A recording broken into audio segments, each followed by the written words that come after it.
ओम शांति, ओम शांति, ओम शांति।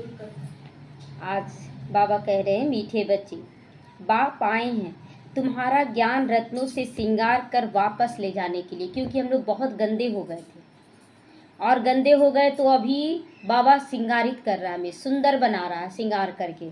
तो इसीलिए बाबा कह रहे हैं कि अब बच्चे श्रृंगार करो और घर वापस जाना है। फिर रजाई में भेज देंगे, फिर रजाई में भेज देंगे।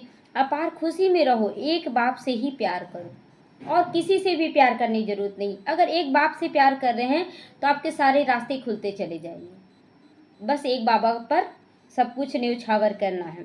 प्रश्न है, अपनी धारणा को मजबूत पक्का बनाने का आधार क्या है? क्या आधार है अपनी धारणा को मजबूत बनाने का? और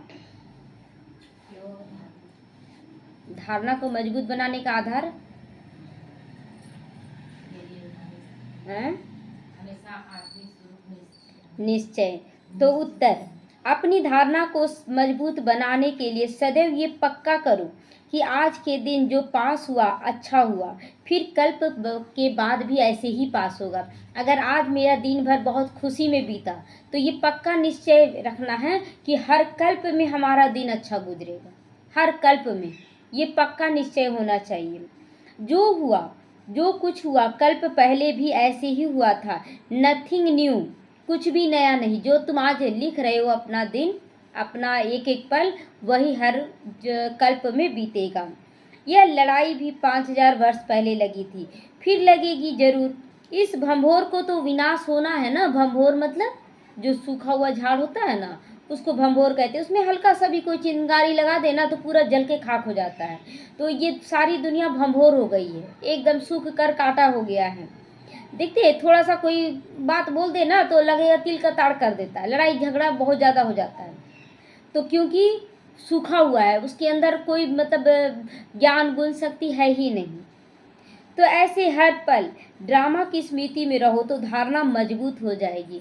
लेकिन अगर दुनिया के हिसाब से देखेंगे, थोड़ा बहुत कहीं पत्ता खिल गया ना तो नहीं ये हरियाली हो जाएगा। मतलब पत्ता क्या, अल्पकाल का सुख के पीछे जो दुनिया वाले भाग रहे उसको देखकर लोग मूंझ जाते हैं। हमें मूंझना नहीं है।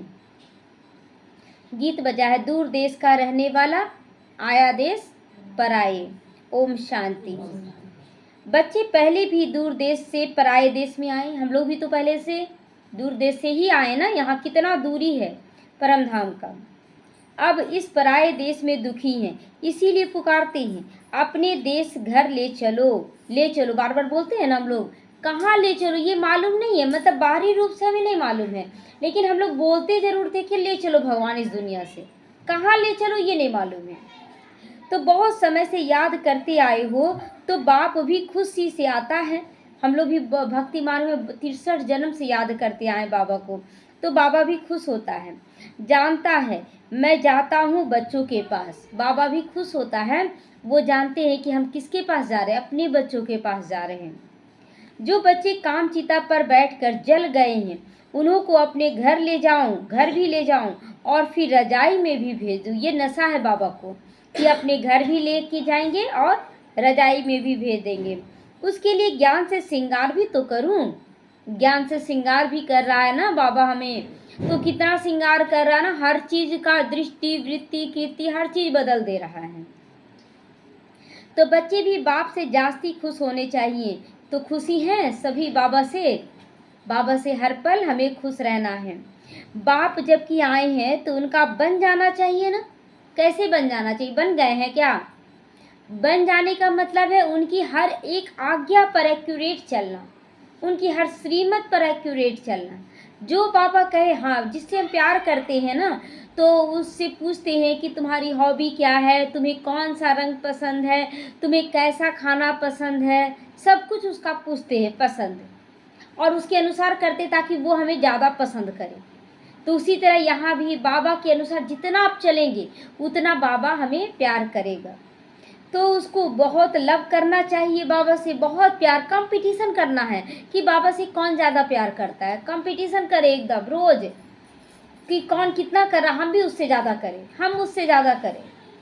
तो बाबा रोज समझाते, आत्मा बात करती है ना तो बाबा 5000 वर्ष के बाद ड्रामा अनुसार आए हैं, हमको बहुत खुशी का खजाना देने के लिए आए हैं। बाबा आप हमारी झोली भर रहे हो, हमको अपने घर शांति धाम ले चलते हो, फिर राजधानी में भेजोगे, कितनी अपार खुशी होनी चाहिए।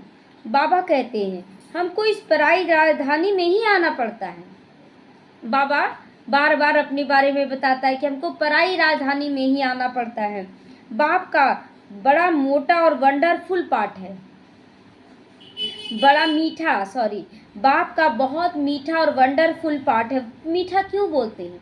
क्योंकि अभी सारे बच्चे कड़वे, खट्टे और तीखे हो गए हैं, और ऐसे बच्चों के साथ भी बाबा कैसी बात करता है, बहुत मीठा मीठा बात करता है ना, इसलिए उसको मीठा सभी रहें, उसके बाद मीठा डाले। तो अगर एक मीठा खा ले और मीठा खाने के बाद दूसरी चीज़ जो मीठा बना उसको खाएं तो आपको मीठा लगता है? अनुभव किए हैं? मीठा नहीं लगेगा, नाम लगेगा जैसे मीठा है ही नहीं। लेकिन अगर तीखा खा लीजिए और उसके बाद थोड़ा सा कोई मीठा खाइए तो लगेगा कितना मीठा अच्छा लग रहा है। तो उसी तरह यहाँ पर बाबा भी मीठा तो है ही वो, लेकिन हम कड़वे, तीखे, खट्टे बन गए ना, इसलिए बाबा और ज़्यादा मीठा लग रहा है। तो बाबा का बड़ा मीठा और वंडरफुल पाठ है, खास जबकि इस पराये देश में आए हैं। अगर सतयुग में आते तो मीठा लगता क्या है ना? नहीं मीठा लगता ना, क्योंकि उस समय हम लोग भी मीठे होते। तो यह बातें तुम अभी समझते हो, फिर यह ज्ञान प्रायः लोप हो जाता है, वहाँ दरकार ही नहीं रहती, सतयुग में दरकार ही नहीं रहती ज्ञान की। बाबा कहते तुम कितने बेसमझ बन गए हो, कितने बेसमझ, मतलब बार बार देह में फंस जाते हो, आत्मा हो और फिर जाके देह में फंस जाते हो, और देह में फंसने के बाद फिर बाबा से कहते हो बाबा ये परेशानी आ रहा है, ये समस्या आ रहा है। समस्या किसके पास आ रहा है? शरीरों के पास आ रहा है। आत्मा अगर बन जाए पूरी तरह से कि मैं आत्मा निराकार हूँ तो कोई समस्या ही नहीं है। तो ड्रामा का एक्टर होते हुए भी बाप को नहीं जानते, स्वयं को नहीं जानते। जो बाप ही करण करावनहार है, क्या करते क्या कराते हैं ये भी भूल गए हो। बाबा क्या करते हैं? पावन, पतित से पावन बनाते हैं ना, और क्या कराते हैं? हमें भी पावन बनने का ज्ञान देते हैं और हमसे भी वही काम करवाते हैं।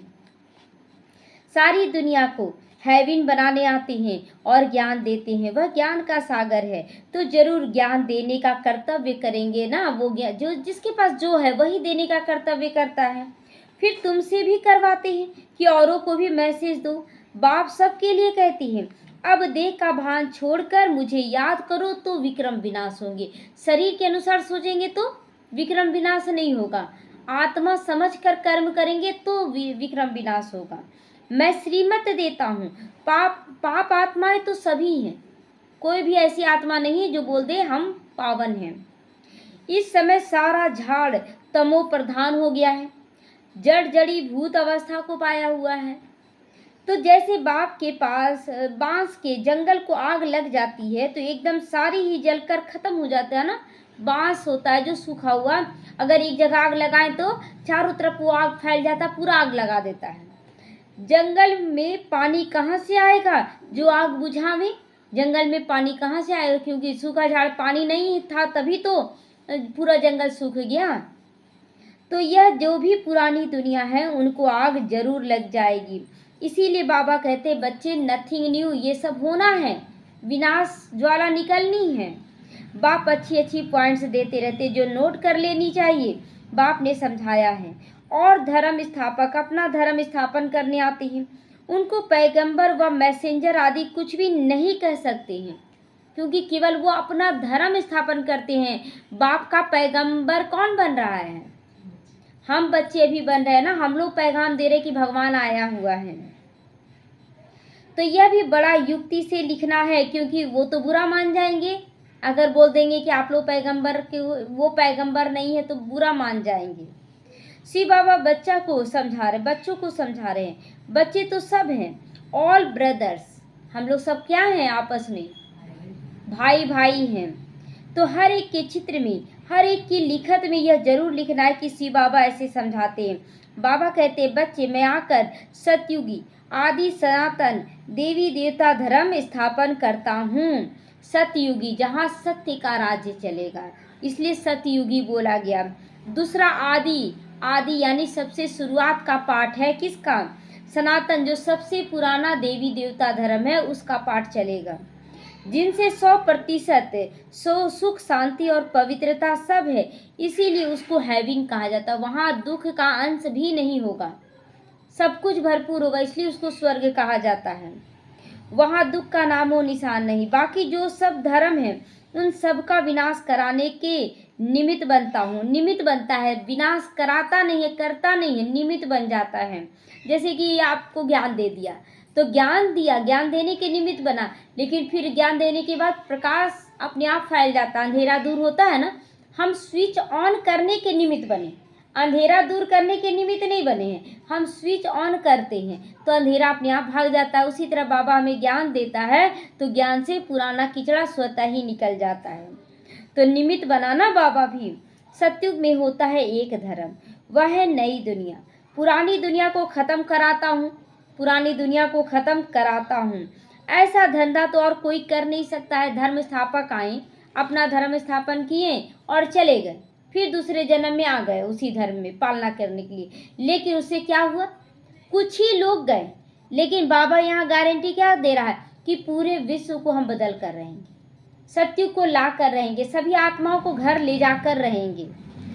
कहा जाता है शंकर द्वारा विनाश, विष्णु भी लक्ष्मी नारायण ही हैं, प्रजापिता ब्रह्मा भी यही हैं, यही पति से पावन फरिश्ता बनते हैं, इसीलिए फिर ब्रह्मा देवता कहा जाता है। जब साकार में थे तो ब्रह्मा देवता नहीं कहा जाता था, लेकिन जब वो संपन्न बन गए और फरिश्ता बन गए संपूर्ण बन के, तब उनको देवता कहा जाने लगा। इसीलिए अब जगह जगह ब्रह्मा बाबा का फोटो, जब साकार में थे तो फोटो नहीं लगाया जाता था, जिससे देवी देवता धर्म स्थापन होता है ब्रह्मा द्वारा। यह बाबा भी देवी देवता धर्म का पहला प्रिंस बनता है, ब्रह्मा बाबा। तो ब्रह्मा द्वारा स्थापना हुआ ना, पहले तो प्रिंस बना और पहले तो ब्राह्मण बना, ब्राह्मण बनकर धर्म स्थापन किया। तो शंकर द्वारा विनाश, चित्र तो देने पड़े ना, समझाने के लिए चित्र बनाए हुए अनेक, इनके अर्थ का कोई को पता नहीं। स्वदर्शन चक्रधारी भी का भी समझाया जाता है। परम पिता परमात्मा सृष्टि के आदि मध्य अंत को जानती हैं, उनसे सारा ज्ञान है, तो स्वदर्शन चक्रधारी ठहरे ना, उनमें सारा ज्ञान है। शिव बाबा भी सब कुछ जानता है ना, इसलिए उनको स्वदर्शन चक्रधारी कहा जाता है उनको भी, क्योंकि वो अपना पार्ट भी जानता है कि हम क्या निभा रहे हैं। वो एनी टाइम वो ध्यान में रखता है कि हमको सतयुग लाना है, कलयुग को ख़त्म करके। तो जानते हैं, हम ही यह ज्ञान सुनाते हैं।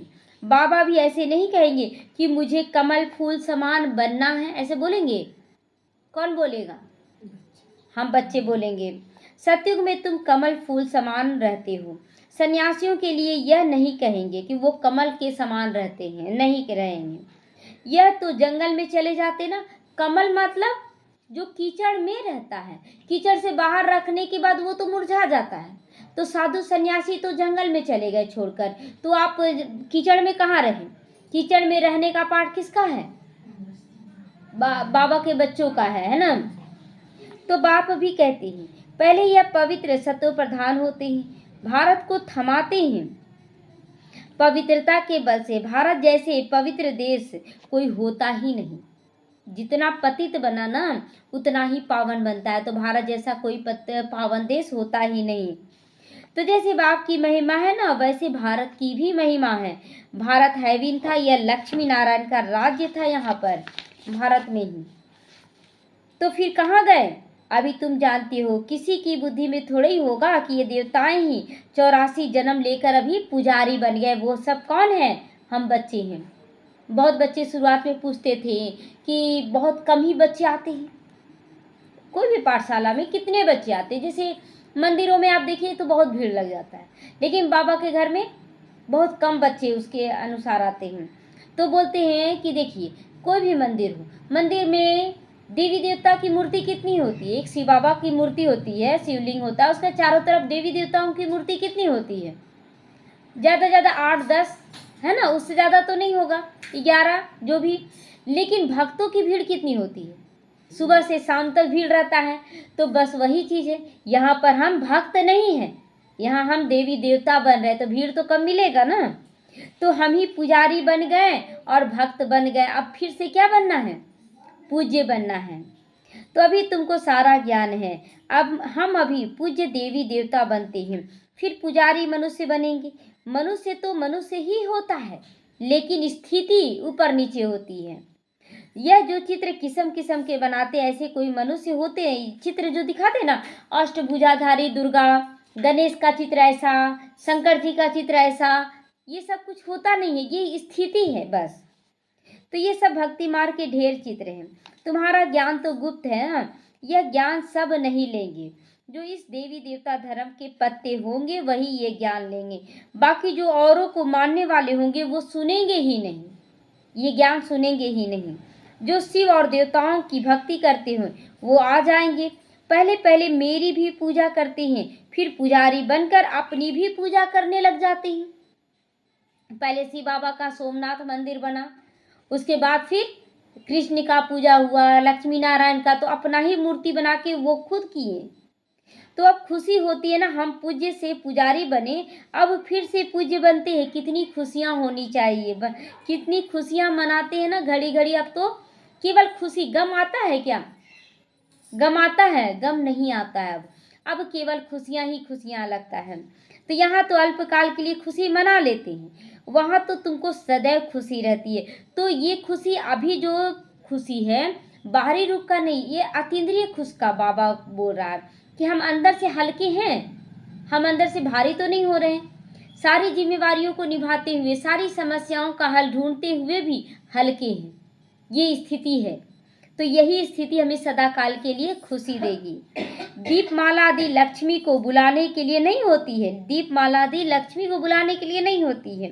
दीपमाला होती है कोरोनेशन पर, मतलब ये कोई फंक्शन मनाते हैं ना तो बस मनाने के लिए, जैसे कि जन्मदिन मनाए तो जन्मदिन मनाए तो जन्म तो नहीं हुआ ना, तो उसी प्रकार लक्ष्मी का आह्वान करते हैं, लेकिन केवल कोरोनेशन मनाते हैं उसके लिए, लेकिन उस समय लक्ष्मी तो नहीं आती है ना, लक्ष्मी आ जाती है, लक्ष्मी हर साल पूजा करती हैं।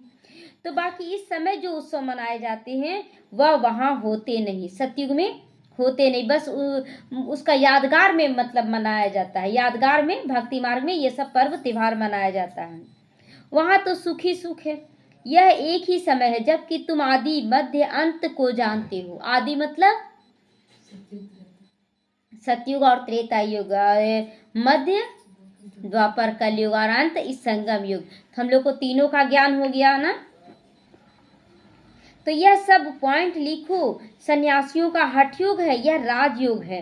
बाबा कहते हैं एक एक पेज में जहाँ तहाँ शिव बाबा का नाम जरूर होना चाहिए। मतलब कोई भी लिटरेचर ये सब छपवाने के लिए बाबा, या संदेश छिपवाने के लिए बाबा बोलता था ना, तो उसमें शिव बाबा का जरूर चित्र होना चाहिए। शिव बाबा हम बच्चों को समझाते हैं, निराकार आत्माएं सब अब आकर बैठी हैं, आकार साकार में बैठी हैं निराकार आत्माएं। तो बाप भी साकार में समझाएंगे ना, जैसे कि हम लोग थे निराकार आत्मा शरीर में, लेकिन ज्ञान नहीं था ना। अभी जब हम लोग यहाँ बैठे हैं तो अब समझ कर बैठे कि हम इस शरीर में बैठे हैं निराकार आत्मा बनकर। तो अपने को आत्मा समझकर अब मुझे याद करो। श्री भगवानुवाच बच्चों के प्रति खुद यहाँ प्रेजेंट है ना बाबा। मुख्य पॉइंट किताब में ऐसी क्लियर लिखी हुई हो जो पढ़ने से आप ही ज्ञान समझ में आ जाए। श्री भगवानुवाच होने से पढ़ने में मजा आ जाएगा। यह बुद्धि का काम है ना। बाबा भी शरीर का लोन लेकर फिर सुनाते हैं, इनकी आत्मा भी सुनती है। बच्चों को तो बहुत नशा होना चाहिए। नशा क्या कि हम सत्यु के मालिक बनने जा रहे हैं, हम देवी देवता बने, हम लोग भगवान से पढ़ रहे हैं। बाप पर बहुत बहुत प्यार होना चाहिए, बहुत प्यार करना चाहिए बाबा को। यह तो उनका रथ है ब्रह्मा बाबा, यह बहुत जन्मों के अंत का भी अंत जन्म है। इनमें प्रवेश किया बाबा ने। ब्रह्मा द्वारा यह ब्राह्मण बनते हैं, फिर मनुष्य से देवता बनते हैं। चित्र कितना क्लियर है, भल अपना भी चित्र दो। ऊपर में व बाजू में डबल सिरताज वाला, मतलब अपना चित्र, मतलब जो लक्ष्मी नारायण का चित्र, जैसे एक तरफ ब्राह्मण चित्र होना चाहिए तो एक तरफ हमारा डबल सिरताज वाला चित्र होना चाहिए। योग बल से हम बनते हैं, ये लक्ष्य हमारा। ऊपर में शिव बाबा को रखो, उनको याद करते करते मनुष्य से देवता बन जाते हैं। बिल्कुल क्लियर है ना, लक्ष्य कितना क्लियर है कि हमें क्या बनना है। रंगीन चित्र का किताब ऐसा हो जो मनुष्य देखकर खुश हो जाए। उनके लिए कुछ हल्के भी छपा सकते हो गरीबों के लिए, जैसे जो अमीर हैं, जो वीआईपी, उनके लिए बहुत अच्छा से छपवा कर देना चाहिए। और गरीब है तो थोड़ा सा हल्के भी छपवाएंगे तो चल जाएगा। तो बड़े से छोटा, छोटे से बड़ा कर सकती हूँ। रहस्य उसमें लेकिन आ जाए, सारा रहस्य जो है खोल रहे हैं वो रहस्य सारा उसमें आ जाना चाहिए। गीता के भगवान वाला चित्र है मुख्य। उस गीता पर कृष्ण का चित्र भी हो, उस गीता पर त्रिमूर्ति का भी चित्र होने से मनुष्यों को समझाने में सहज होता है। प्रजापिता ब्रह्मा के बच्चे ब्राह्मण यहाँ हैं। प्रजापिता ब्रह्मा सूक्ष्म वतन में तो नहीं हो सकता है। कहते हैं ना, ब्रह्मा देवताय नमः, विष्णु देवताय नमः। और अब देवता कौन ठहरे? देवता कौन ठहरे? यहाँ का ब्रह्मा साकारी ब्रह्मा की आकारी ब्रह्मा। तो यहाँ साकार में तो ब्रह्मा पुरुषार्थी है, वो देवता नहीं है। देवताएं तो यहाँ राज्य करती हैं। डीटीज में है ना, तो यह सब अच्छी रीति समझाना पड़ता है। ब्रह्मा सो विष्णु, विष्णु सो ब्रह्मा, दोनों वहाँ हैं, दोनों यहाँ हैं। चित्र में भी समझाया जाता है। पहले पहले अलफ को सिद्ध करो तो बातें सिद्ध हो जाएगी। पहले भगवान को सिद्ध करो कि भगवान कौन है, गीता का भगवान कौन है। पॉइंट तो बहुत है।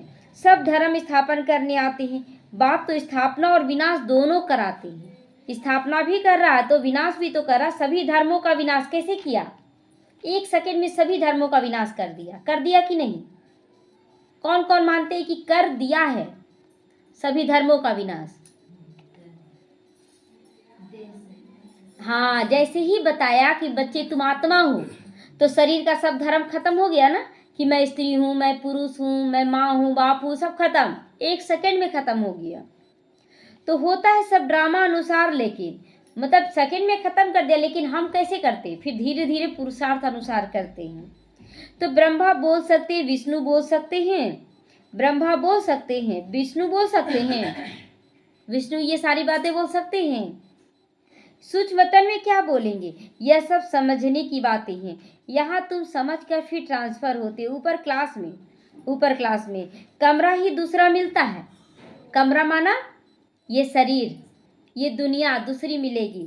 मूल वतन में कोई बैठ तो नहीं जाना है, वहाँ फिर से नंबरवार आना होता है। पहले पहले मूल बात एक ही है कि उस पर जोर देना चाहिए। कल्प पहले भी ऐसे हुआ था। यह सेमिनार आदि भी ऐसे कल्प पहले भी हुए थे। जो जो चीज़ अभी कर रहे हैं ना, वो सब कल्प होता आया है। ऐसी पॉइंट निकली थी। आज का दिन जो पास हुआ अच्छा हुआ, फिर कल्प के बाद भी ऐसे ही पास होगा। ऐसे अपनी धारणा करते पक्के होते जाओ। एकदम रोज खुशी का धारणा पक्का करना है, आनंद का धारणा कि रोज हम आनंद में रहे। कोई संकल्प नहीं, दुख हो या सुख हो, है ना, बारिश हो चाहे धूप हो, कोई किसी भी स्थिति में हमें बहुत अच्छे से चलना है। बाबा ने कहा था मैगजीन में भी डालो, यह लड़ाई लगी थी। नथिंग न्यू, कुछ भी नया नहीं है। इसलिए कोई भी परिस्थिति आए तो क्या बोलना है? नथिंग न्यू, कुछ भी नया नहीं है। कल्प पहले भी ये परिस्थिति आया था, आज भी आ रहा है, लेकिन होगा सब कुछ बहुत अच्छा। तो 5000 वर्ष पहले भी ऐसे हुआ था। यह बातें तुम ही समझते हो, बाहर वाले समझ न सके, सिर्फ कहेंगे बातें तो बड़ा वंडरफुल है। अच्छा, कभी जाकर समझ लेंगे, ऐसे बोलते हैं ना लोग कि ज्ञान तो बहुत अच्छा है, चलो कभी जाएंगे आएंगे ना तो समझेंगे। शिव भगवानुवाच बच्चों के प्रति ऐसे अच्छे अक्षर होंगे तो आकर समझेंगे भी। नाम लिखा हुआ है प्रजापिता ब्रह्मा कुमार कुमारी। तो प्रजापिता ब्रह्मा कुमार कुमारी कितना अच्छा नाम है। जिसके द्वारा नई सृष्टि की स्थापना हुई, उनके अभी बच्चे बन रहे हैं। प्रजापिता ब्रह्मा से ही ब्राह्मण रचते हैं। ब्राह्मण देवी देवताएं नमः। तो जो ब्राह्मण बना वही बनेगा देवी देवता, नमन करने योग्य बनेगा। कौन से ब्राह्मण? तुम ब्राह्मणों को भी समझा सकते हो। ब्रह्मा की औलाद कौन हुआ? वो जो ब्राह्मण बने, वो कि आज हम लोग बने हैं, है ना, आज हम लोग बने हैं।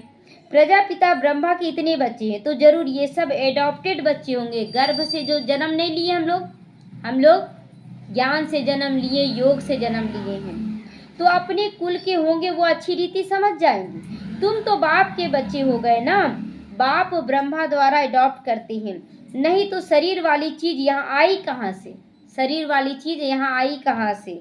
ब्राह्मण इन बातों को समझेंगे, सन्यासी नहीं समझेंगे। अजमेर में ब्राह्मण होते हैं और हरिद्वार में सन्यासी ही सन्यासी हैं। अजमेर में केवल ब्राह्मण हैं और हरिद्वार में सन्यासी हैं। पंडे ब्राह्मण होते हैं परंतु वह तो भूखे होते हैं। बोलो, तुम अभी जिस्मानी पंडे हो, किस चीज के भूखे हैं? वो जो जिस्मानी पंडे हैं वो हर चीज जिस्म के अनुसार सोचकर भूख लगती है उनको, मतलब मान शान मिले, पैसा मिले। हाँ, तो अभी हम लोग क्या हैं? रूहानी पंडे हैं। तो अब रूहानी पंडे बनो, उनको भी सिखाना है। तुम्हारा भी नाम पंडा है। पांडव सेना को भी समझते नहीं। बाबा है पांडवों का सिरमौर, मतलब सबसे ऊंचा है बाबा, कहते भी हैं। बच्चे माँ में कम याद करो तो विक्रम विनाश होंगे और चले जाओगे तुम अपने घर। फिर बड़ी यात्रा होगी अमरपुरी की। मूल वतन की कितनी बड़ी यात्रा होगी। सबकी अपनी आत्माएं जाएंगी, सबकी सब आत्माएं जाएंगी। कहाँ? एक भी आत्मा यहाँ रहेगी नहीं, सब आत्मा घर भागेगी। जैसे मकड़ों का झुंड होता है, वो जाता है ना, मकड़ों का मक्खियों का है ना झुंड होता है ना, मक्खियों की भी रानी भागती है, उसके पिछाड़ी में सभी भागते हैं। वंडर लगता है ना। सब आत्माएं भी मच्छरों के मिसल जाएंगी। तो देखिए ये सारी प्रकृति किससे निर्माण हुई? ब्राह्मणों से ही। सारी प्रकृति देवी देवताओं से नहीं, ब्राह्मणों से निर्मित हुई है हर जन्म का। शिव की बारात है ना, तुम सब ब्राइड्स हो। ब्राइड माना सभी शिव बाबा की दुल्हन सजनी है। मैं ब्राइड ग्रूम आया हूँ, साजन आया हूँ तुम सबको ले जाने। तुम छीछी हो गई हो, इसीलिए अभी श्रृंगार करके साथ ले जाऊंगा। जो श्रृंगार नहीं करेंगे उनको सजा दे कर ले जाऊंगा, लेकिन ले जाऊंगा मैं। तो सजा खाना है क्या? सजा तो नहीं खाना है ना, इसलिए बाबा जो कहे हाँ जी कर देना है। चाहे हाँ अच्छे से हाँ करे, चाहे रो के हाँ करे, करना तो पड़ेगा। तो क्यों ना हंस हंस के हाँ कर दे। जाना तो है ही, इसमें कोई दो मत नहीं है, तो कोई ऑप्शन नहीं देगा बाबा। काशी कलवट में भी मनुष्य मरते हैं तो सेकंड में कितनी सजाएं भोग लेते हैं ना। काशी कलवट में कितना, मतलब अपने से फांसी लगाइए तो दर्द नहीं होता है क्या? बहुत दर्द होता है। मनुष्य चिल्लाते रहते हैं, यह भी ऐसे है, समझते हम जैसे कि जन्म जन्मांतर का दुख सजा भोग रहा हूँ। यह दुख की फीलिंग ऐसी होती है जैसे, मतलब एक सेकंड का भी दुख लगेगा जैसे कि पहाड़ टूट पड़ा, और एक सेकंड में ही सब कुछ ठीक हो जाता है। तो जन्म जन्मांतर के पापों की सजा मिलती है। जितनी सजाएं खाएंगे उतना पद कम हो जाएगा। इसीलिए बाबा कहते हैं योग बल से हिसाब किताब चुकतू करो, है ना। हमें भोगना नहीं भोगना है, रो कर नहीं पार करना है, हमें स्थिर होकर पार करना है। याद से जमा करते जाओ। नॉलेज तो बहुत सहज है, अब हर कर्म ज्ञान युक्त करना है। दान भी पात्र को देखकर देना है। पाप आत्माओं को देने से फिर देने वाले पर भी कितना असर पड़ जाता है। देखिए किसी को जबरदस्ती आप ज्ञान देते रहें तो वो नहीं सुने तो आपका मूड खराब होता है कि नहीं, कि देखो कितना भी समझा रहे समझ नहीं रहा है। तो इसीलिए बाबा कहता है पात्र देखकर अपना एनर्जी वेस्ट करो, है ना। अपना एनर्जी वेस्ट मत करना है, बेस्ट बनाना है तो पात्र देखकर ज्ञान देना है। वह भी पाप आत्माएं बन जाती हैं, है ना। गुस्सा आ जाता है ना, है ना। जब ज्ञान किसी को दे रहा नहीं समझ रहा तो गुस्सा आ जाता है कि नहीं। तो वो तो थी पाप आत्मा, उन पर कोई बोझा नहीं चढ़ा, लेकिन हम लोग पाप का बोझा चढ़ा लेते हैं फिर। तो ऐसे कभी नहीं देना चाहिए जो उस पैसे से जाकर फिर कोई पाप आदि करे, है ना। बाबा कहते हैं ना कि किसी को आप कर्ज, देखिए कल ही एक माता बोल रही थी कि सूद पर पैसा दे दिए। अब वो गलत काम किया, क्या काम किया तो पता नहीं। हाँ, सूद पर देना लेना नहीं करना। तो बाबा कहते हैं ना कि जो पैसे से जाकर कोई पाप आदि करे, पाप आत्माओं को देने वाले दुनिया में बहुत बैठे हैं। ब्राह्मण बच्चों को नहीं देना चाहिए कर्जा। अगर ठीक है कोई बहुत ज़्यादा दुखी है, बहुत ज़्यादा तकलीफ में, तो आप उसको मदद कर दें, लेकिन कर्ज ना दें। तो एक लालच पैदा है ना कि हम सूद पर दे दें। तो बाबा कहते हैं ना कि दुनिया में बहुत लोग बैठे हैं ऐसे कर्ज देने वाले, सूद पर काम करने वाले। अब तुमको ऐसा काम नहीं करना है कि जब आप तुरंत दिया। देखिए कल ही माता बोली थी और आज उस माता को जवाब मिला मुरली में कि ऐसा धंधा नहीं करना, अगर किए हो तो फिर स्थिर रहो। दे दिए अगर किसी को, अब फिर उसके लिए गलत गलत संकल्प चला रहे तो और गलत हो जा रहा है, तो इसीलिए नहीं करना। अच्छा, मीठे मीठे सीखी लदे बच्चों प्रति माता पिता बाप दादा का याद प्यार और गुड मॉर्निंग। रूहानी बाप की रूहानी बच्चों को नमस्ते। हम रूहानी बच्चों की रूहानी माता पिता बाप दादा को याद प्यार, गुड मॉर्निंग और नमस्ते नमस्ते। शुक्रिया बाबा, शुक्रिया। धारणा के लिए आज मुख्य सार है, अभी हर कर्म ज्ञान युक्त होकर करना, समझ कर करना है ना। मन मत पर मत, जन मत पर नहीं करना।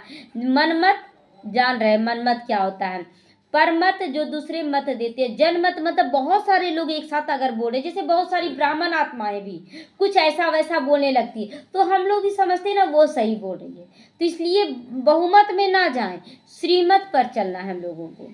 पात्र को ही देना है, पात्र को ही दान देना है। पाप आत्माओं में अब कोई पैसे आदि की लेन देन नहीं करनी है। योग बल से अब सब पुराने हिसाब किताब चुकतू करना। अगर कोई पैसा दे दिए हैं सूद पर नहीं दे रहा है तो बाबा कह रहे हैं ना कि बहुत योग बल से उससे चुकतू करो, बहुत प्यार से उसको वाइब्रेशन देना है, लेकिन लड़ना झगड़ना नहीं है। अपार खुशी में रहने के लिए अपने आप से बातें करनी है। बाबा आप आए हैं हमें अपार खुशी का खजाना देने, आप हमारी झोली भर रहे हो। आपके साथ पहले हम शांति धाम जाएंगे, फिर राजधानी में आएंगे, कितनी खुशी की बात है। ऐसे ऐसे करके बाबा बोलता है बातें करो।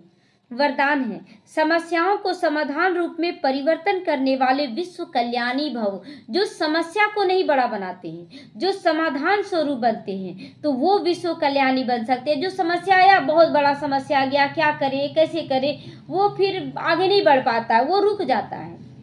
तो मैं विश्व कल्याणी हूँ। अब इस श्रेष्ठ भावना श्रेष्ठ कामना के संस्कार इमर्ज करो। इस श्रेष्ठ संस्कार के आगे हद के संस्कार स्वतः समाप्त हो जाएंगे। समस्याएं समाधान के रूप में परिवर्तन हो जाएंगी। अब युद्ध में समय नहीं गंवाओ। युद्ध क्या करें कैसे करें कुछ नहीं सोचना है। जैसे कि शुरुआत में जब आते थे ज्ञान मतलब छाता लेकर, बारिश बहुत होता था तो बहुत बच्चे बोलते थे क्या लोग बोलेगा कि देखो इतना बारिश में भी घर में नहीं बैठ सकती है। लेकिन हम लोगों को नशा रहता था ना कि बारिश में भी जाएंगे, छाता लेकर जाएंगे। स्कूल जाते हैं कि नहीं बच्चे, ऑफिस जाते, हम तो भगवान से पढ़ने जा रहे हैं, क्यों नहीं जाएंगे, इसमें खराब क्या लगना। तो नशा होना चाहिए। तो बाबा कहते हैं कि युद्ध में समय नहीं गंवाओ। कौन क्या कहेगा, क्या नशा चढ़ाओ अपने अंदर। विजयीपन के संस्कार इमर्ज करो। हम विजयी आत्मा हैं इन सब बातों पर। अब सब कुछ सेवा में लगा दो तो मेहनत से छूट जाओगे। क्या सेवा में लगाना है, तन मन धन समय श्वास संकल्प, ये जीवन सब कुछ सेवा में लगा देना है। समस्याओं में जाने के बजाय दान दो, वरदान दो। स्व का ग्रहण समाप्त स्वतः समाप्त हो जाएगा। जो हमारे ऊपर ग्रहण लगा है विकारों का, वो स्वतः समाप्त हो जाएगा। स्लोगन है, किसी की भी कमी कमजोरियों का वर्णन करने के बजाय गुण स्वरूप बनो, गुणों का वर्णन करो। अब सबके गुणों का वर्णन करना है, अब किसी के अवगुण की चर्चा नहीं करनी है। अव्यक्त इशारे, सहज योगी बनना है तो परमात्मा प्यार के अनुभवी बनो। बाप का बच्चों से इतना प्यार है जो अमृत वेले से ही बच्चों की पालना करते हैं। दिन का आरंभ ही कितना श्रेष्ठ होता है। स्वयं भगवान मिलन मनाने के लिए बुलाते हैं, रूह रिहान करती हैं, शक्तियाँ भरती हैं। बाप की मोहब्बत के गीत आपको उठाते हैं, मोहब्बत के गीत आपको उठा देते हैं ना। सुबह सुबह बाबा से प्यार करते तभी तो अमृत वेले उठ जाते हैं। कितना स्नेह से बुलाते हैं, उठाते हैं। मीठे बच्चे प्यारे बच्चे आओ, हमसे शक्ति लो, वरदान लो। तो इस प्यार की पालना का प्रैक्टिकल स्वरूप है सहज योगी जीवन। जीवन कैसा होना चाहिए, हठ योगी नहीं, सहज योगी जीवन। बाबा बना बनाया ड्रामा है, बहुत कल्याणकारी है। जो हो रहा अच्छा हो रहा है, इस पे एक्यूरेट चलना है। ओम शांति।